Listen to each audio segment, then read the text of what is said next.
আসসালামু আলাইকুম রহমতুল্লাহি ওয়া বারাকাতুহু। নাহমাদুহু ওয়া নুসাল্লি আলা রাসূলিল কারীম, আম্মা বা'দ। আমার প্রিয় বন্ধুগণ, আজ আমরা একটা ছোট্ট দোয়া নিয়ে আলোচনা করব।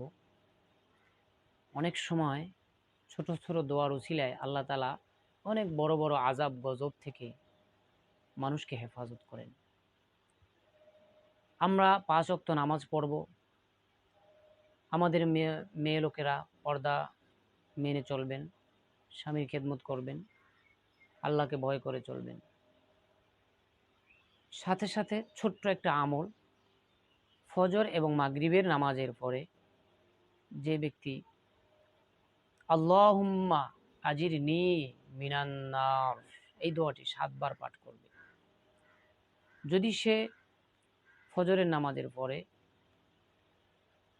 এই দোয়াটি ৭ বার পাঠ করে, কোন কোন রিওয়ায়াতে আছে কথা বলার আগে যদি এই দোয়াটি ৭ বার পাঠ করে, তাহলে ওই দিনে যদি সে মারা যায় আল্লাহ তাআলা তাকে জাহান্নামের আযাব থেকে হেফাজত করবেন। সুবহানাল্লাহ! কত বড় ফজিলতের কথা।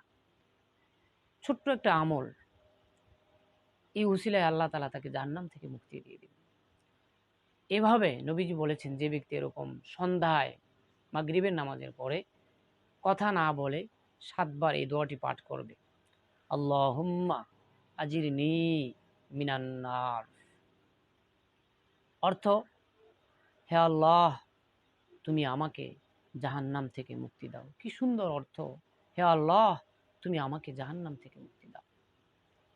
এই আমলটা করতে সামান্য একটু সময় লাগে, কিন্তু ফজিলত অনেক বেশি। যদি সকাল এবং সন্ধ্যায় কেউ এই আমলটা করতে পারে, সকালে ৭ বার এবং সন্ধ্যায় ৭ বার, সন্ধ্যায় যদি আমল করে আর ওই রাতে যদি সে মারা যায়, তাহলে আল্লাহ তাআলা তাকে জাহান্নাম থেকে মুক্তি দিবেন।